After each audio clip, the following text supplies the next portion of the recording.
In 107 of the Copyright Act 1976, allowance is made for fair use for purposes such as criticism, comment, news reporting, scholarship, and research. Fair use is a use permitted by copyright statute that might otherwise be infringing. Nonprofit, educational, or personal use tips the balance in favor of fair use.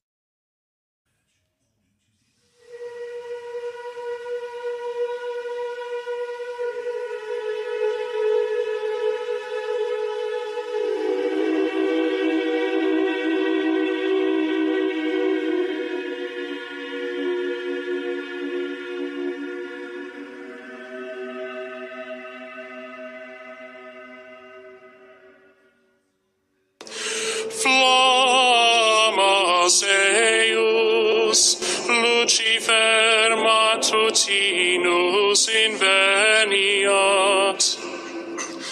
Ille inquam Lucifer, qui nescito casum, Christus filius tuus,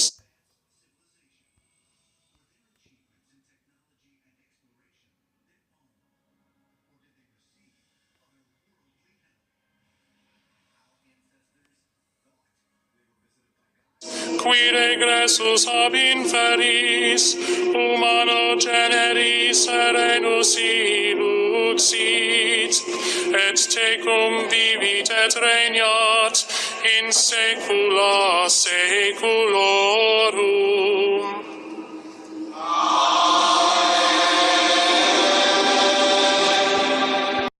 Wrote as many as decades ago that what it actually implies is that this will be a guy who will refascinate the world with the office of the papacy, who will refascinate the world with Roman Catholic.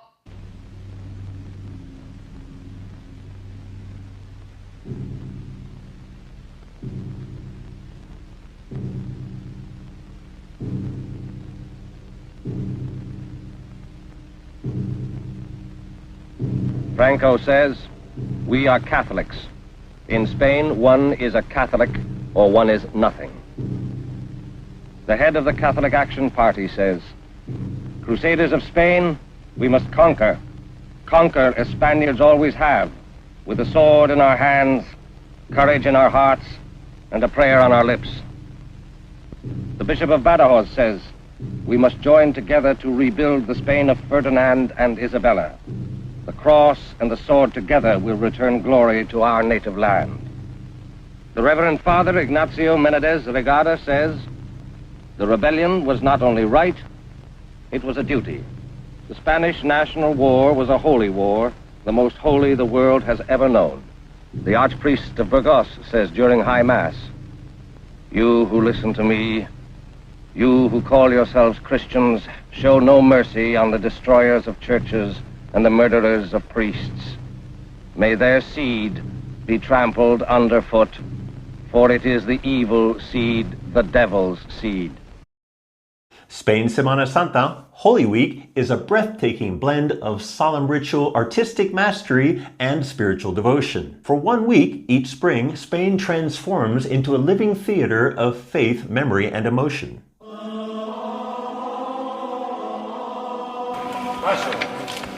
Paso, paso, paso. Bajar un poquito.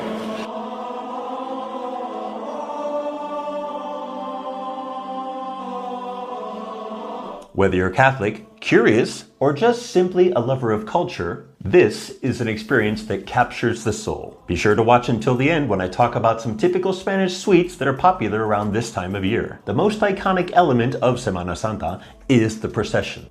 These are not just parades, they're mobile acts of devotion carried out with military precision and emotional intensity. Each procession is organized by a hermandad or cofradia. These are religious brotherhoods, some of which date back to the Middle Ages. The focal point is the paso, an ornate float carrying lifelike statues that depict scenes of the Passion of Christ or the Dolorosa, the Virgin Mary in mourning. Some of these statues are 100 years old, and others are much older than that. These pasos can weigh a ton, or about 900 kilograms, requiring dozens of strong, sweaty people underneath, usually men, hidden from view. These 20 to 50 souls are called costaleros. These costaleros work in perfect slow micro-step synchronization, moving in rhythm with the float, which is often carried on their shoulders and necks, supported by a costal. This is a cloth placed under the neck for support. The processions are both a physical and spiritual act, with the costaleros viewing their role as a form of devotion. Many processions last up to 8 or 10 hours, some through the night and until dawn. It's not unusual to see tears in the eyes of both spectators and participants. I've seen this for myself. These processions can be quite moving. Every day of Semana Santa, or Holy Week, are special in their own regard. The first day is Palm Sunday, or the Domingo de Ramos. This marks the start of Holy Week, with processions featuring palm branches. Monday to Wednesday, lunes a miércoles santo. Processions continue each day, and while they may not be as large as those processions later in the week, they are still important, with many brotherhoods, cofradías, participating. These days often see more local or smaller scale processions. Holy Thursday,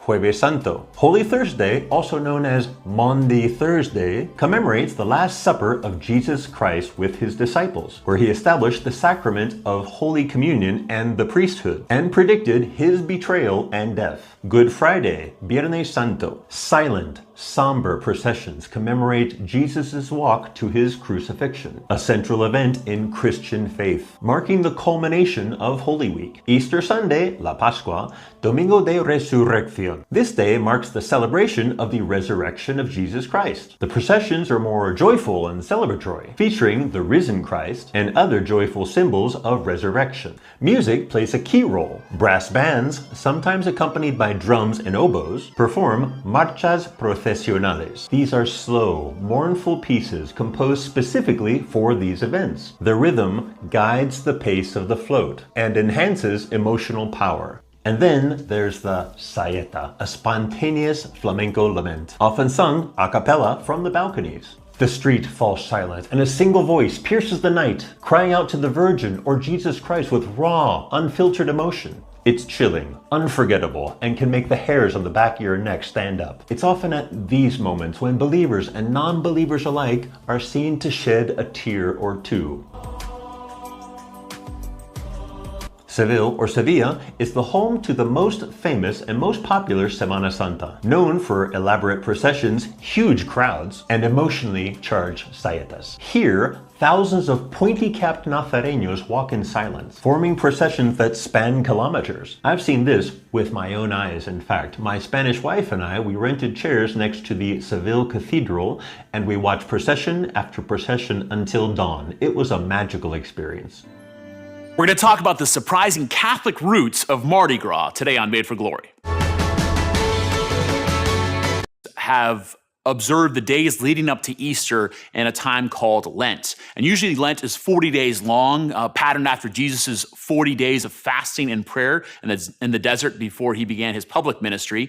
So one of the things, because that Lent is a time of fasting, it's a time where you set aside meat and maybe some of those products that we really like to eat, like chocolate or other sorts of sweets or savory food. So what would happen is, leading up to Lent, the days before Lent, they would cook and get rid of all of their meat products. So actually what came to be known as Fat Tuesday, the day before Ash Wednesday, the beginning of the Lenten season, is where we get the word Mardi Gras, which is French for Fat Tuesday. And it's also where we get the word carnival, which is kind of a play on the words of Italian of farewell to meat.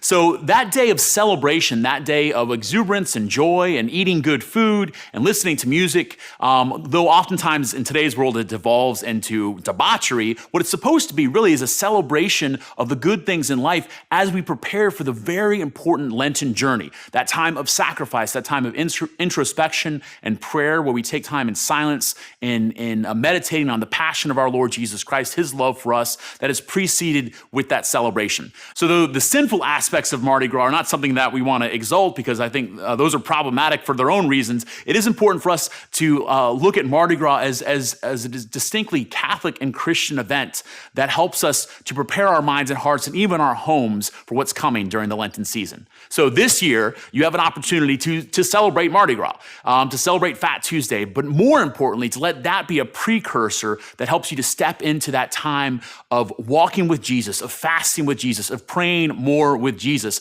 of giving alms to help support the poor, so that your heart and mind can be prepared as we journey through the Lenten season to encounter our Lord Jesus Christ in his passion, his death, and in the joy of Easter at his resurrection.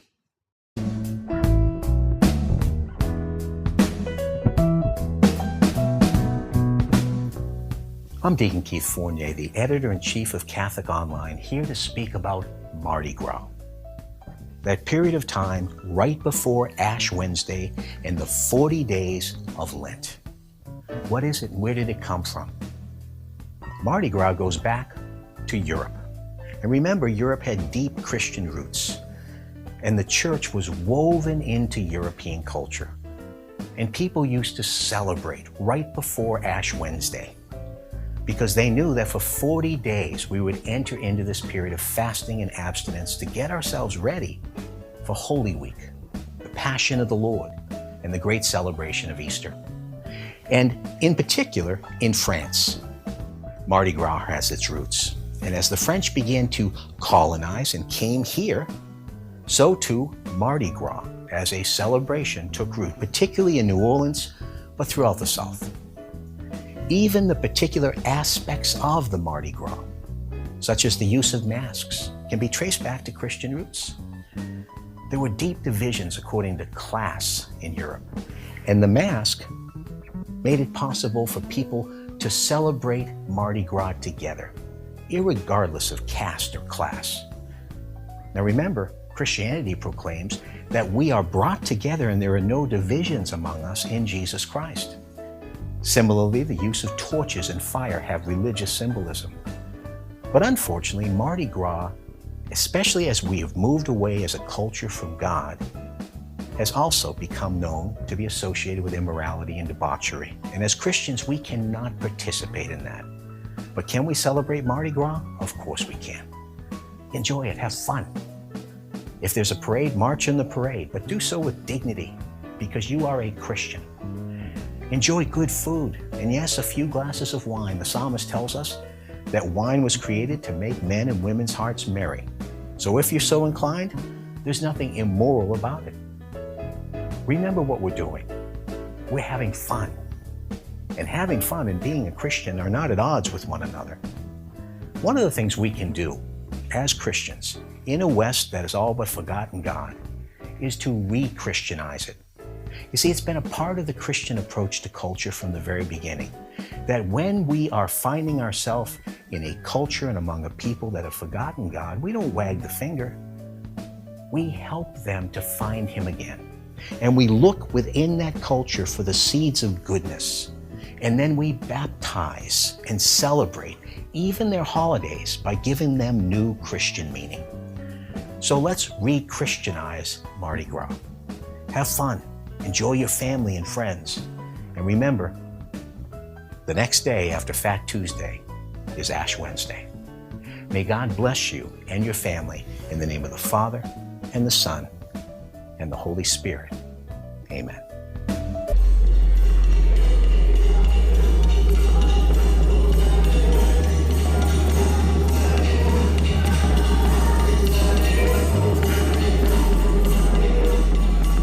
You're taking a year-long process in hand sewing and hand beating suits just for culture's sake.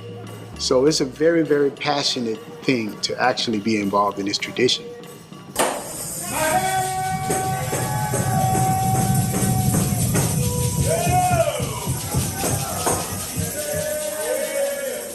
The Black Carnival traditions of New Orleans started out of resistance. Africans who came here during the transatlantic slave trade, when they rebelled against slavery, they ran off into the maroon communities with the indigenous, and they would hide them from the slave masters. So the way that we pay homage to those indigenous folk for doing that was to create this tradition that we call the Masculine Indian tradition. They started calling us Mardi Gras Indians. That wasn't a name that we gave ourselves. We used the term Black Masculine Indian to make the distinction that when we pay homage, we're mainly speaking of the people that was able to hide us And you can't hide people if you don't look like them, right? There was many folk here, black folk of African descent, who were indigenous to Louisiana many years before the transatlantic slave trade. Black Indians. And that's who we're actually paying homage to. Bitch, go bow down, don't know how, make a caterpillar crawl a slippery wall. And when I get him to the top, I dare him to fall. I'm not sure exactly when it started, but I do know that blacks wasn't allowed to do Mardi Gras with Europeans in the French Quarter. We had to utilize European holidays to mask our African carnival traditions in the streets and neighborhoods. So the significance of Mardi Gras Day was really about being able to come out on the streets without needing a permit from the city. There's three parts to being an Indian. One is masking. Once you put a mask on, you become the energy or entity of what it is that you're masking. It's an African tradition. The other is procession. You're taking that mask and you procession in the streets and the neighborhoods. The other part is the ritual, taking a year-long process and hand sewing and hand beading these suits. You have Africa in it, you have indigenous in it, you have native in it, and you also have the innovation of New Orleans that's all present in the suit. The unique thing about the suits is you can use your own creativity. Your color is always your choice. Your subject matter or your theme, that's your choice as well. So you have the ability to be as creative as you want to be. It's a 100-pound suit, so it's very heavy. And like they would say, pretty in the front and pretty in the back. Be a golden feather hunter, we dress like that. You want to try to be pretty. There's a lot of vanity in it, so you still a little bit vain. So it's just a term that we use. Now it's about the prettiest, who make the nicest suit. Even though, that's just a very small part of the culture. It's a year-long process, so you might take you a month to just design a suit. And then after that, you actually sewing. Mardi Gras morning, we always, what they call come out. The community would be outside waiting because you're not really doing this for yourself, you're doing it for the community. Your suit all year long that you're sewing is really a secret. And people shouldn't see it until you come out. So that's what everybody's really waiting on, just to see what you came up with that year. Once we come out together, then we start our route on actually going out to meet tribes.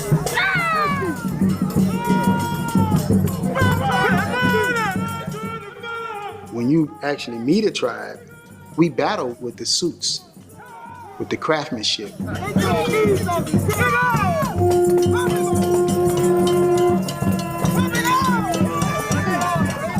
Nobody wants to bow, we call it. Mean bow down on that dirty ground. So when you hit the streets and battle these tribes, that's what you're battling for. Nobody wants to take a year and do something and then bow to another chief.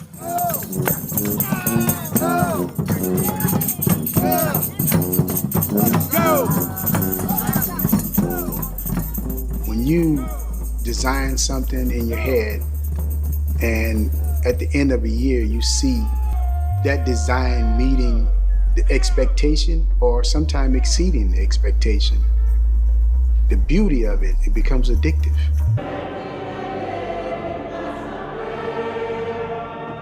While we all celebrate January 1st as New Year's Day, for Haitians it's also National Independence Day.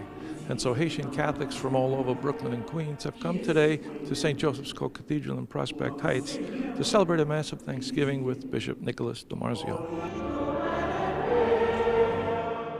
It's in Thanksgiving for their independence of 211 years now. So it's a wonderful day to be able to be with them. They come with a great community spirit, they work together, they help one another, so it's always good to see them together at this time of the year. One of the key things we always have to do, we go to church, we thank God, we believe, no matter what your denomination is, we celebrate the independence. Haiti, the first black free republic in the Americas, and that also gave the tone for many of the places in Africa that became independent. Independence Day reminds me of how my ancestors fought to free us under slavery. We were not treated right, and even the whole notion of eating pumpkin soup, the slaves used to cook the pumpkin soup for the French, but they were not allowed to eat it. So it has become an integral part of our celebration of New Year's. The Haitian community bring a great participation in faith in the Diocese of Brooklyn. If you see every year for the ordination, at least we have 1 or 2 Haitian candidates to be ordained as priests. What do Haitians find in this co-cathedral when they come that reminds them of their homeland? Well, there's 2 things. First of all, they see the image of Our Lady of Perpetual Help, which is their national patroness, but also the image of Venerable Pierre Toussaint, Haitian immigrant who came to this country now almost 200 years ago, and is on the way, we hope, to beatification. Pierre Toussaint is following Jesus Christ, because for Pierre Toussaint, Jesus, the Eucharistic sacrifice, is the center of his life. So we want to do the same thing too. I'm doing fundraising to help the poorest of the poor, the education, in the name of Pierre Toussaint.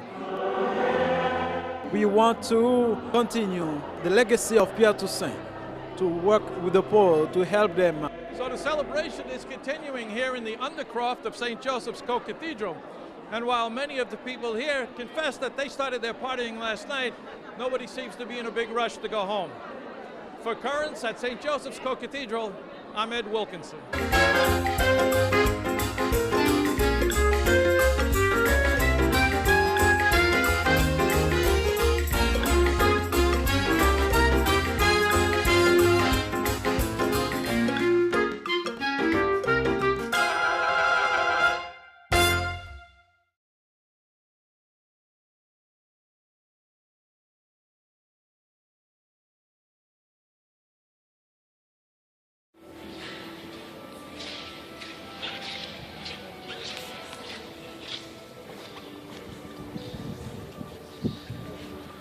We are in the Santaria Church in Havana.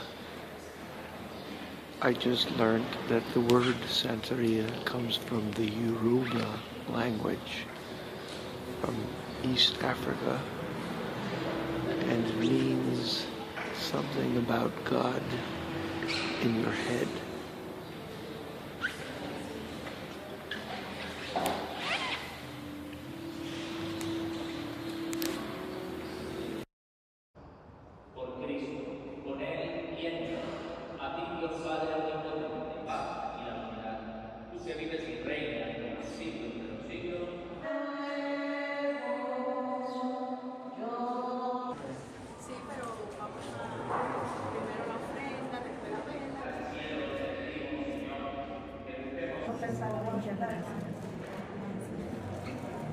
Le pedí a la Virgen por ese embarazo y le hice la promesa de que antes que el niño cumpliera 2 años, traer una ofrenda aquí al cobre.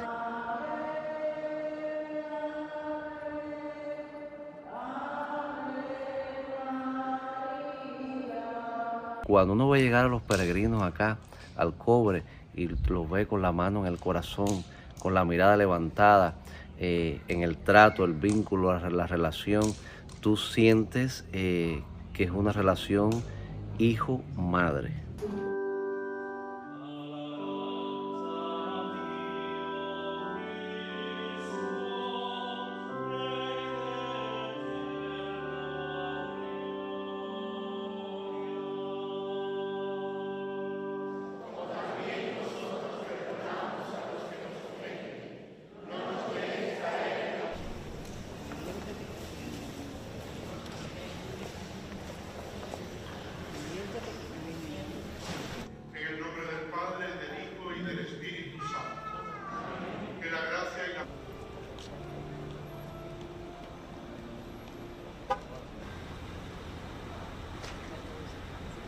Yo rezo todos los días y todos los días pido por Cuba, todos los días. Yo me meto en el baño y debajo de la lucha empiezo a pedir al Padre, al Hijo y al Espíritu Santo por la libertad, la prosperidad y el bienestar de Cuba y el amor y la paz entre todos los cubanos. Y dice, en aquel tiempo Jesús dijo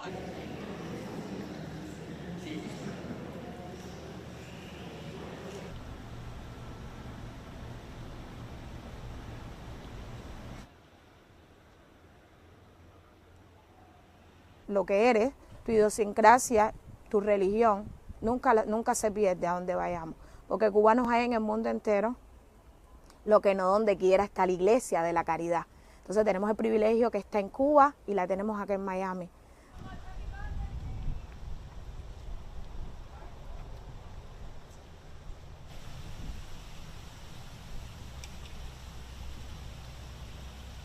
Siempre mirar al mar, somos criaturas de isla y por lo tanto estamos rodeados en Cuba de agua.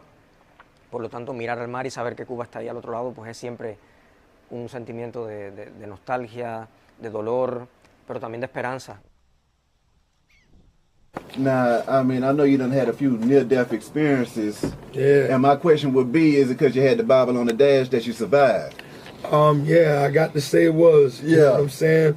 And the voodoo that I do. You know what I'm saying? I done seen the voodoo. The goats I sacrificed. You know what I'm saying? The chickens and the hens and the pigeons and the doves. You know what I mean? And my Orishas, Shango, Epi, Egun. You know what it is.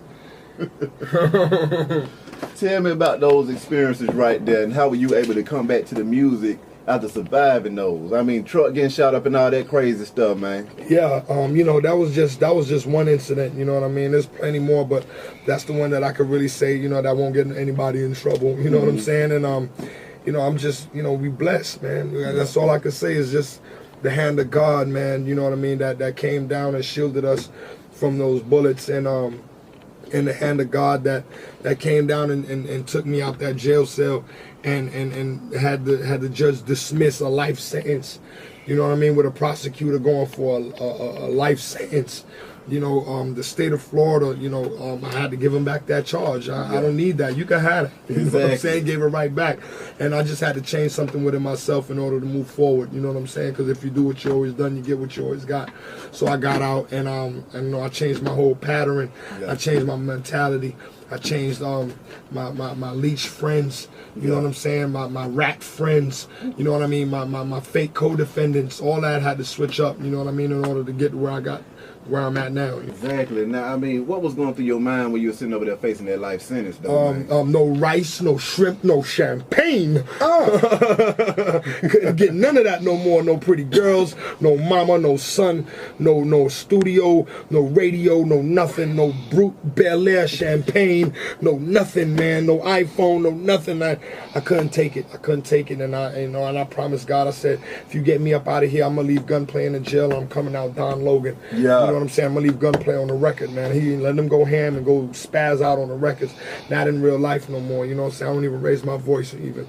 You know what I'm saying? I'm about to embark upon some hellified yit. I need something. And I thought about it. I say, man, Bible on the dash, man. I remember so then boom, after that, I said like this. I holla at my nigga UB. Shout out UB. You know what I'm saying? I stepped to UB. Shout out to Phil. You know what I'm saying? Talk about THCUB? Yeah, hell yeah, my nigga. You already know what it is. Oh, yeah, friend is ill. You know what I'm saying? I like that interjection. So check it out. So boom. So I get down there and I say, hey man, so look, I got this case I'm going through. You know what I'm saying? I don't know what to do for real. I'm chasing the nigga. I can't whack the nigga gone. You know what I'm saying? So boom. What can I do? The nigga called 9 on the nigga. What you want me to do? What can I do? And I say, look, what's up with this Santaria thing, man? We ain't gonna get into all that what's up with people's that? gonna get scared. Nah, that's on them. Wait, hold on, time out. Tell them to pull their fucking skirts down. Hold on. We're gonna come back to that. No. But here's where I wanna go. My second favorite gunplay footage on the internet. Hey, but you know what I'm saying? I'm gonna just tell you some shit, you know what I'm saying? Not like the people that peed on Spiritual themselves. world is real. I cut fucking chickens and goats, nigga, and that's how I beat the case if you really want to know. Wait, say it again? Say it again? I cut chickens and goats, if you really want to know. That's Santaria, make some noise for being voodoo. Voodoo people. In a nutshell. I just went to You know Capone is Haitian. He just don't want to claim it. I don't know why. He knows. Although an almost infinite number of the inhabitants of the mainland have been brought to these islands as slaves, they have nearly all since died. And it says, the initial letter of the Emperor Charles V. All right. So who was saying this? Who was describing this?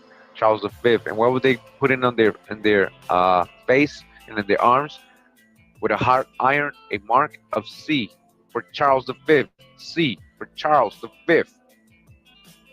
All right. Charles V. Do you understand what he looked like? He was another brother, copper-colored, so-called Negro. This is just another more on more war. All right.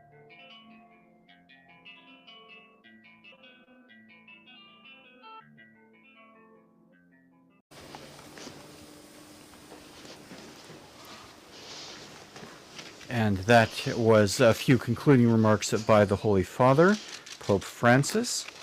We thank you all for joining us this afternoon for this important address of the Holy Father. The Holy Father now kneeling and kissing the feet of the leaders of South Sudan in a gesture of really remarkable humility, in a gesture which I don't think is likely to have been seen ever before, but literally kneeling on the ground before these South Sudanese leaders and kissing their feet, expressing his deep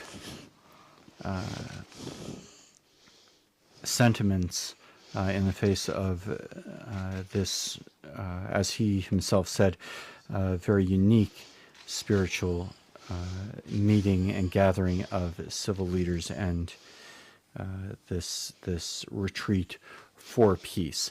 Once again, we thank all of you for joining us this afternoon. My name has been I'm Christopher Wells. I've been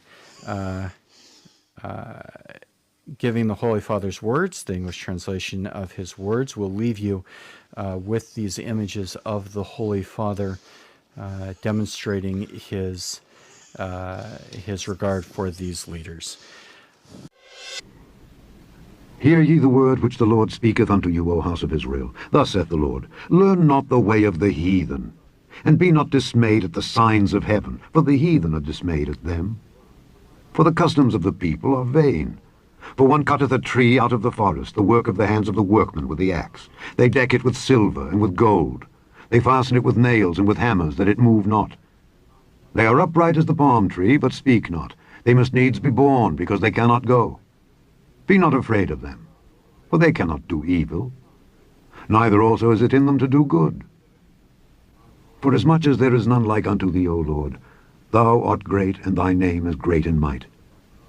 Who would not fear thee, O King of nations? For to thee doth it appertain. For as much as among all the wise men of the nations, and in all their kingdoms, there is none like unto thee.